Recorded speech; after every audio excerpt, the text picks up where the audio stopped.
ಸ್ನೇಹಿತರೆ ನಮಸ್ಕಾರ. ಗೃಹ ಹಾಗೂ ಐಟಿಬಿಟಿ ಸಚಿವ ಪ್ರಿಯಾಂಕ್ ಖರ್ಗೆ ಅವರಿಗೆ ಆರ್ಎಸ್ಎಸ್ ವಿರುದ್ಧದ ಕಾನೂನು ಸಮರದಲ್ಲಿ ಇತ್ತೀಚೆಗೆ ಭಾರೀ ಹಿನ್ನಡೆಯಾಗಿದೆ.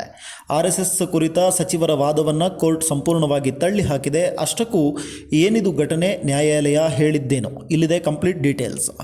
ಕೆಲವು ದಿನಗಳ ಹಿಂದೆ ಸಚಿವ ಪ್ರಿಯಾಂಕ್ ಖರ್ಗೆ ಅವರು ಆರ್ಎಸ್ಎಸ್ ಸಂಘಟನೆಯ ಬಗ್ಗೆ ಎರ್ರಾಬಿರ್ರಿಯಾಗಿ ಹೇಳಿಕೆಯನ್ನು ನೀಡ್ತಿದ್ರು. ಇತ್ತೀಚೆಗೆ ಕೊಟ್ಟಂತಹ ಒಂದು ಹೇಳಿಕೆ ದೊಡ್ಡ ವಿವಾದವನ್ನು ಸೃಷ್ಟಿಸಿತ್ತು. ಈ ಹೇಳಿಕೆಯಿಂದ ಆರ್ಎಸ್ಎಸ್ನ ಘನತೆಗೆ ಧಕ್ಕೆಯಾಗಿದೆ ಎಂದು ಆರೋಪಿಸಿ ಬೆಂಗಳೂರಿನ ಸಾಮಾಜಿಕ ಕಾರ್ಯಕರ್ತ ತೇಜಸ್ ಗೌಡ ಅವರು ಬೆಂಗಳೂರಿನ ಜನಪ್ರತಿನಿಧಿಗಳ ವಿಶೇಷ ನ್ಯಾಯಾಲಯದಲ್ಲಿ ಕ್ರಿಮಿನಲ್ ಮಾನನಷ್ಟ ಮೊಕದ್ದಮೆಯನ್ನು ದಾಖಲಿಸಿದರು.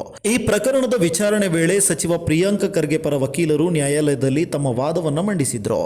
ಆರ್ಎಸ್ಎಸ್ ಯಾವುದೇ ಅಧಿಕೃತ ನೋಂದಾಯಿತ ಸಂಸ್ಥೆಯಲ್ಲ, ಅದಕ್ಕೆ ಯಾವುದೇ ಮೆಂಬರ್ಶಿಪ್ ಕಾರ್ಡ್ ಅಥವಾ ಅಧಿಕೃತ ದಾಖಲೆಗಳಿಲ್ಲ.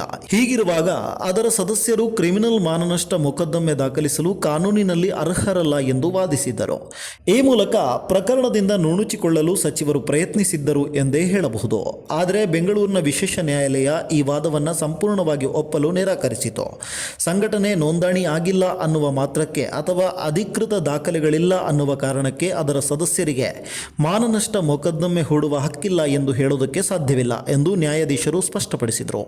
ಆರ್ಎಸ್ಎಸ್ ಸದಸ್ಯರು ಈ ಪ್ರಕರಣದಲ್ಲಿ ಮೊಕದ್ದಮೆ ದಾಖಲಿಸಲು ಅರ್ಹರಾಗಿದ್ದಾರೆ ಎಂದು ಹೇಳುವ ಮೂಲಕ ಸಚಿವರ ಅರ್ಜಿಯನ್ನು ವಜಾಗೊಳಿಸಿತು. ಅಲ್ಲದೆ ವಿಚಾರಣೆಗೆ ಹಾಜರಾಗುವಂತೆ ಸಮನ್ಸ್ ಕೂಡ ನೀಡಿದೆ.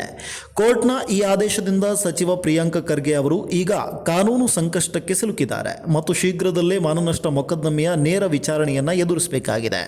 ರಾಜಕೀಯವಾಗಿ ತೀವ್ರ ಕುತೂಹಲ ಕೆರಳಿಸಿರುವ ಈ ಪ್ರಕರಣ ಮುಂದೆ ಯಾವ ತಿರುವು ಪಡೆದುಕೊಳ್ಳುತ್ತೆ ಎಂದು ಕಾದು ನೋಡಬೇಕಾಗಿದೆ.